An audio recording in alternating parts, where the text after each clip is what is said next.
Hello all. Economy के इस video में हम अर्थशास्त्र एवं उसके प्रकार देखेंगे, अर्थव्यवस्था एवं उसके प्रकार देखेंगे, दोनों में अंतर को देखेंगे। उसके बाद आर्थिक प्रणाली तथा प्रमुख आर्थिक प्रणालियाँ जानेंगे। ठीक है, तो अर्थशास्त्र क्या है? तो आर्थिक गतिविधियों का अध्ययन ही अर्थशास्त्र कहलाता है। आर्थिक गतिविधियाँ क्या होती हैं? तो सारी गतिविधियाँ जिसमें मुद्रा शामिल हो वह आर्थिक गतिविधि कहलाती है। ठीक है, अर्थशास्त्र दो प्रकार के होते हैं, व्यष्टि और समष्टि।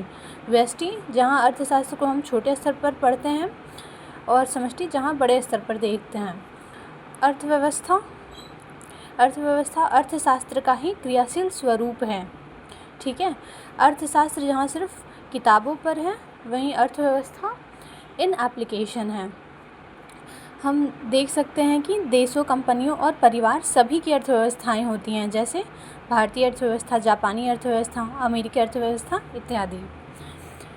अब अर्थव्यवस्था कितने प्रकार के होते हैं? तो 3 प्रकार के होते हैं, या अर्थव्यवस्था के 3 क्षेत्र होते हैं, जैसे प्राथमिक, द्वितीयक और तृतीयक क्षेत्र। तो प्राथमिक क्षेत्र क्या होता है? जहाँ प्राकृतिक संसाधनों के दोहन से जुड़ी गतिविधियाँ शामिल हो, प्राथमिक क्षेत्र में आती हैं, जैसे उत्खनन, कृषि कार्य, कच्चे तेल को निकालना इत्यादि। और क्या, यदि किसी भी देश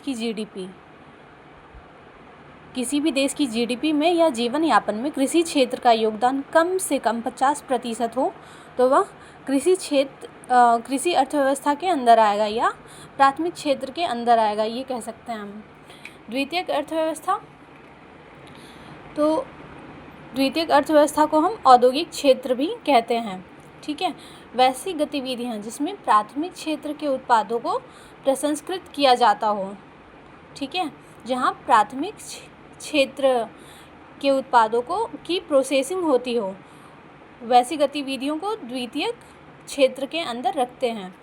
इसका एक उप क्षेत्र जिसको विनिर्माण उद्योग, मैन्युफैक्चरिंग इंडस्ट्री भी कहते हैं, ये जनरली विकसित देशों में सर्वाधिक रोजगार सृजित करने वाला क्षेत्र होता है।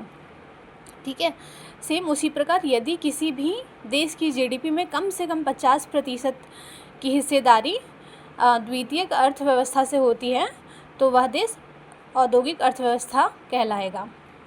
तृतीयक क्षेत्र वे सभी गतिविधियां जिसके अंतर्गत सेवाओं का उत्पादन होता हो, जैसे शिक्षा, स्वास्थ्य, परिवहन की सेवा इत्यादि।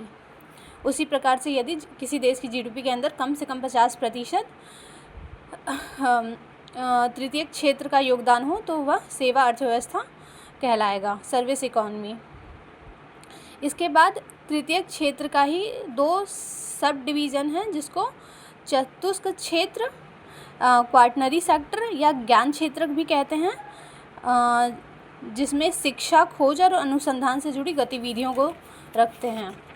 इसके अलावा एक पंचक क्षेत्र जिसको क्वीनरी सेक्टर कहते हैं, यह अर्थव्यवस्था की सभी शीर्ष निर्णयों से जुड़ी गतिविधियां शामिल करता है, जैसे नौकरशाही या सरकार तथा निजी क्षेत्र से जुड़े निर्णय लेने वाले लोग शामिल होते हैं इसमें।